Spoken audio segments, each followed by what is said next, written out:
The president tests positive for COVID-19.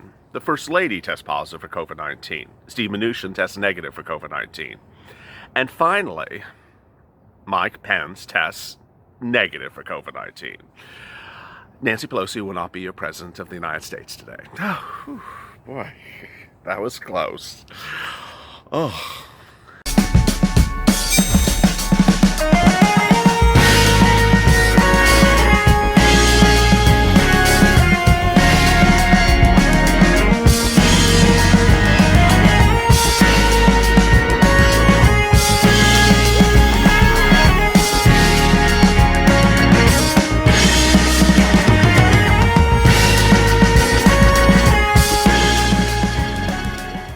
Hey, good morning, everybody. This is Mornings LALATE, and I hope you're good and safe in a day in which everything and everyone is twisting and turning in ways that we never would have expected.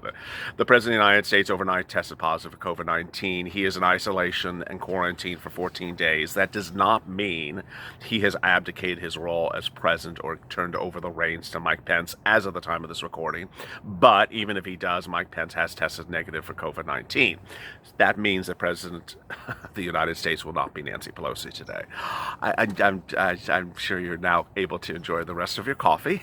The coffee's brewing, the toast is toasting, the butter is buttering. I'm here, you're here. An incredible day and with great news across the board, and a lot of confusing news in which I will be going over what happened last night in that congressional vote. I got a lot of very confusing remarks, so I'm going to go over that in this recording. I'm also going to go over horrifically bad economic news that came into this morning, which is actually sort of good, again, to get your stimulus package.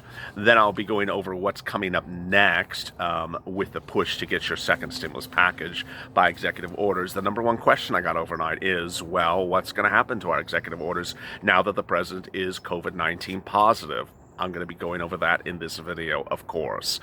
And finally, yes, finally, today LALATE will be debuting its new show, bringing us to 4 hours of daily programming, the most comprehensive programming on the net for second stimulus and for morning and afternoon and evening broadcast business news. The show, 14, debuting shortly after this broadcast this morning on our morning's programming block.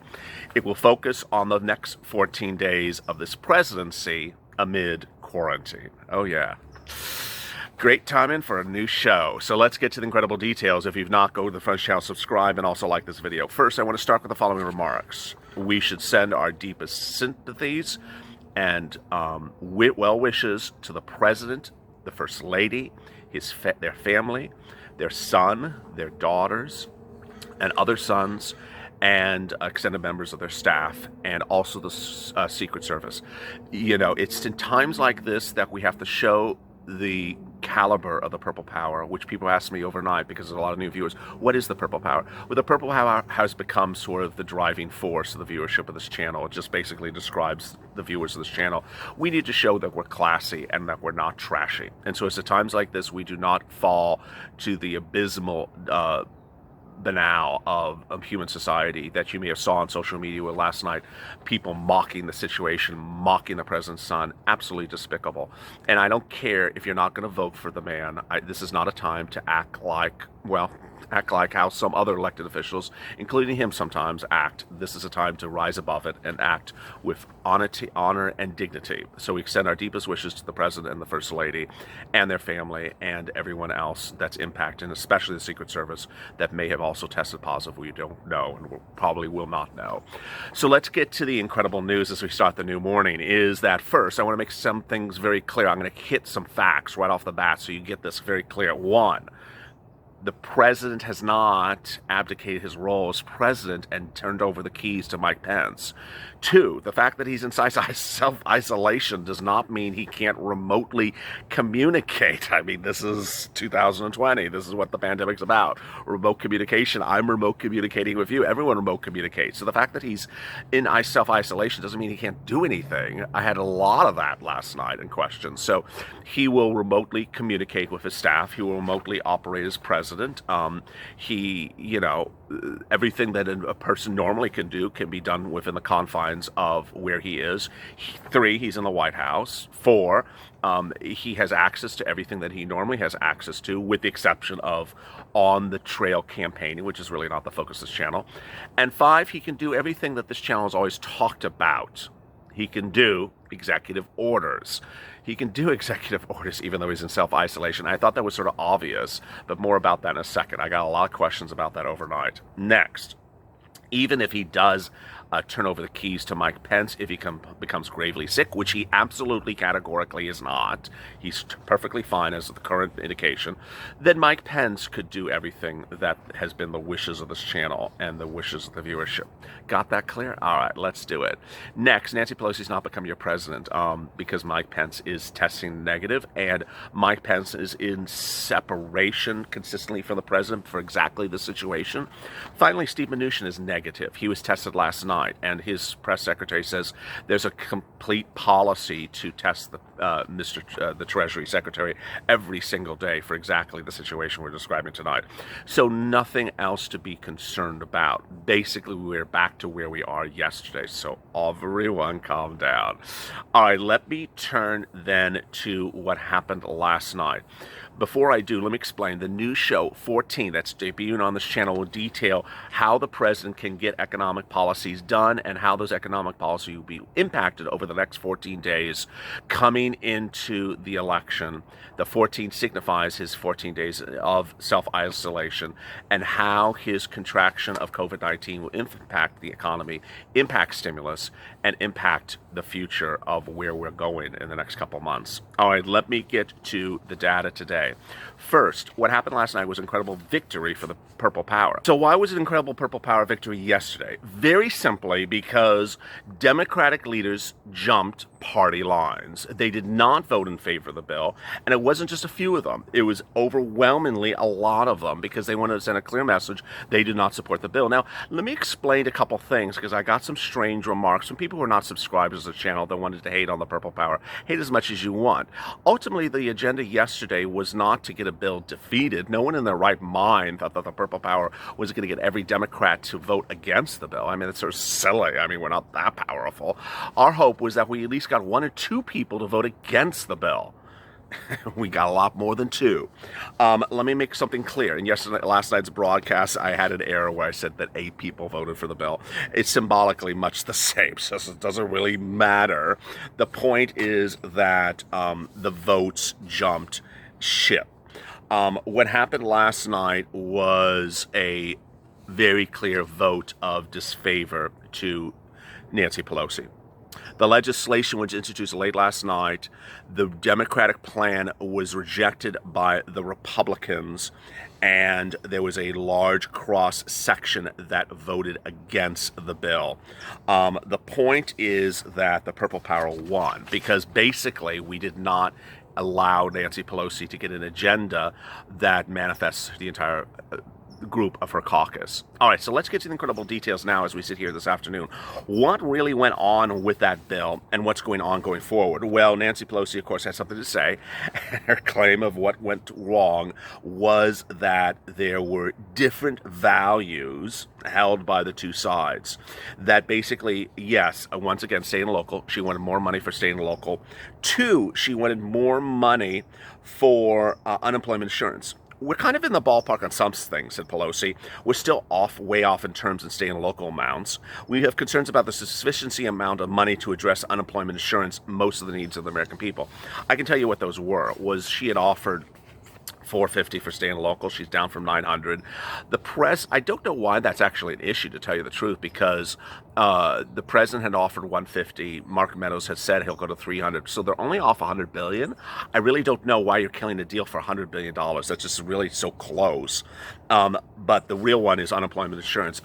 By all accounts, her own words, the deal was killed last night between her and Mnuchin, and the vote of disfavorment came in because she wanted to hold out for $600 a week for unemployment benefits. Really sort of crazy, but that's where we are. I told you that the bipartisan position was $600 a week was going to lose it for her, and apparently it did.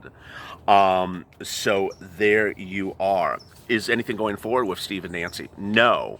So basically, Steve and Nancy will continue to talk. There's no path to getting anything done. So let me talk about what happened last night, because I got a lot of questions about this. A bill passed in the House, which I said it was going to pass in the House. Of course it's going to pass in the House. It doesn't mean anything. One, it's not law. Two, it'll never be law. Three, it's never going to go to the Senate and be even acknowledged that it's even there. I mean, maybe it'll walk in the Senate and sort of sit down on the chair and say, hey, here I am, I'm Nancy's bill. But it's dead. I mean, it's a dead bill. And I had a lot of people last night say, oh, it passed. It passed. Oh, my God, it passed. I'm like, what? Needless to say, I don't think the viewers of this channel remember 4 events have to occur for it to become law. First, it has to be have an agreement between Steve and Nancy. There's no agreement. Second, it has to pass the House. Okay, she skipped to step 2. Step 3, it has to pass the Senate. Never going to happen. Never, ever, ever going to happen. Step 4, the president has to sign it. Never going to happen either. So I don't know who these people were that jumped into the comments last night and said, it passed, I'm so happy, or it passed, Purple Power lost. I mean, no, it didn't pass.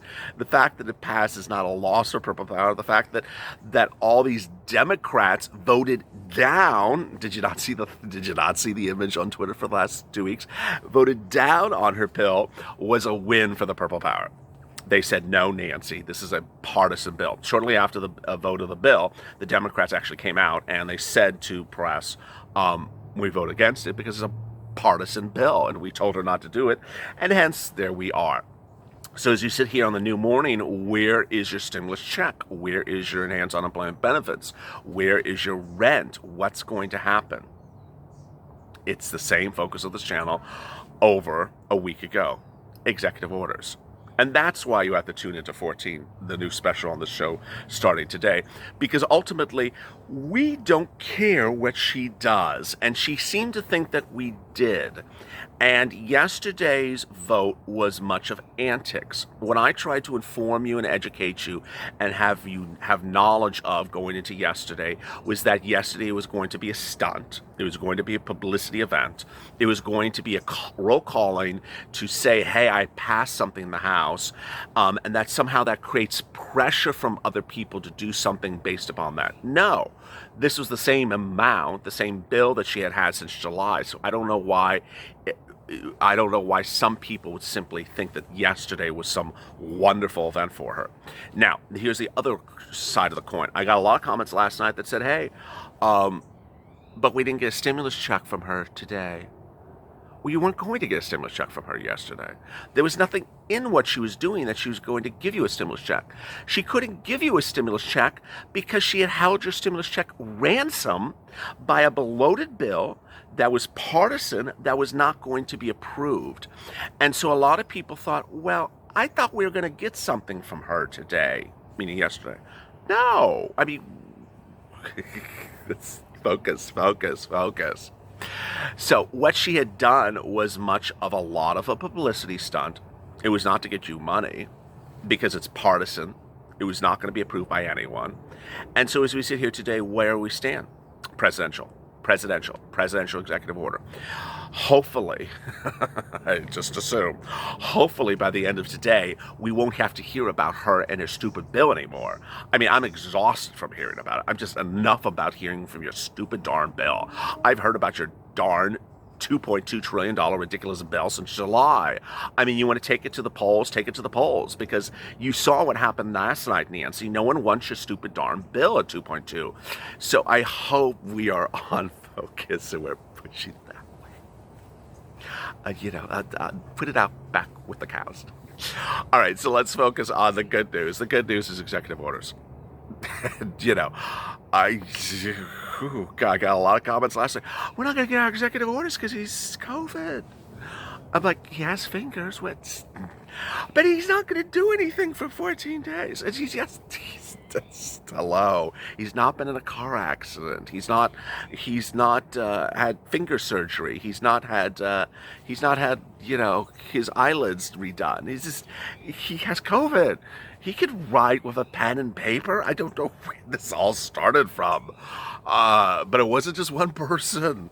So he can do your executive orders. The flip side of it is now opinion. Opinion coming up right now. One, does he have more time to do it now that he's actually in quarantine? Yeah, my personal opinion is a man who is staying indoors, or any person, man or woman, that's staying indoors for 14 days and is not, you know, going around in different places, has more time to do things. It's sort of like musicians. I heard a musician on the radio 2 days ago who was tours all the time. I don't know his music, and not that I don't know music. It's just he's not very famous. It's a little shady there. And he was saying, hey, I've written 35 more songs that I would normally write because I'm staying inside. I stay home. I'm not touring. I'm staying home not because he has COVID, but because he's staying home. And because he's staying home, he has done an enormous amount of work. Well, I just think my opinion is that the president will have a lot more time to get legislative, executive actions effectuated. And we had always talked about distractions on this channel. I mean, you and I know this. We talked all the time about there was a distraction with the Supreme Court. There was a distraction with this, a distraction with that. Now suddenly he does not have distractions. He has just himself, the First Lady, and a room or rooms, and a pen and paper and a computer and Zoom chatting and things like that. So absolutely, I think this is actually potentially better news to tee up an executive order. When would the executive order come? What would be in the executive order? I detailed that last night on Pelosi versus Mnuchin. Thank you for tuning in. That was a big hit show. It could come anytime. Absolutely, categorically can come anytime. Viewers of this channel always say it comes on the weekends, which we all know it does. So we always wait to the weekends. But it can come at any time. The president said he wants to give a $1,200 stimulus check, $2,400 married couple stimulus check, $500 dependents, $500 adult dependents. Everyone at SSDI, SSI, Social Security, and railroad benefits would get a stimulus check. This is all incredibly great news. He could do another extension of LWA. He could do it right away. All these things are absolutely teed up. He has the money. He has the agencies, and he has the legal authority to do it. He can just literally do it right now. And so now that he's not touring, did I just call it touring? Campaigning, whatever you call that thing he does. The fact that he's no longer campaigning on the road, the fact that he's staying indoors and not flying around and going to golf courses, maybe he'll have more time to focus on us. The bad news that starts the morning is, amidst everything else, is non-farm payroll numbers. Yeah, these are the cows. I mean, not the cows. They rose to 661, lower than 800,000 predicted. What is this number? This is the jobs number. This is the number you hear me say all the time. It comes out once a month. I don't particularly like the number because it's a number that includes new jobs during that month, but includes jobs that may not be permanent jobs, crappy temp jobs for a few days that no one thinks they're going to, retire on. And so that number is included in there. And I've always said it's not a very good indicator of how strong the economy is. Well, this number was a horrible number. So it includes all the crappy data in it, and it still came in as a horrible number. They were expecting 800,000 new jobs in this new number. This is for the month of September. The number came in at 661. Really bad.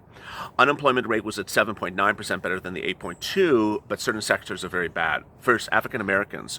They showed unemployment was dramatically sharper. The unemployment for blacks went from unemployment for blacks fell from 13% to 12.1%. The Asian rate declined from 10.87 to 9%. The decline in unemployment came along with a sharp decrease across the board. Leisure and hospitality job gains or 318, while retail was about 142. Other sectors like social distance, professional services struggled. The markets reacted with a large, sharp downturn. If you're looking around this morning, the major new indicators this morning are talking about how bad this number is. So coming up this morning is more about what's going on with stimulus amidst a 14-day lockdown. 14. Stay tuned for that.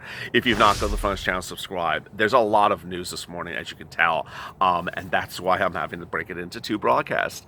Also, like this video because it's in times like this that we rise above the situation. And when you're dealing with people that are sort of doing antics like Nancy was doing yesterday, and people are telling you, oh, it's a big success for us, we passed a bill. No, it's a bill that's going to die. And then you have people that are jumping in the comments and saying, oh, Purple Power did nothing. Oh yeah, we did. And don't hate on the followers, and the followers won't hate on you. And then you have people saying very negative things about the president. It's real. We rise above that, and we rise above that, and we show how we can get things done, and we get them done together. Also, like this video. Coming up next is 14. As always, stay informed, stay smiling, and stay focused, and stay FLA.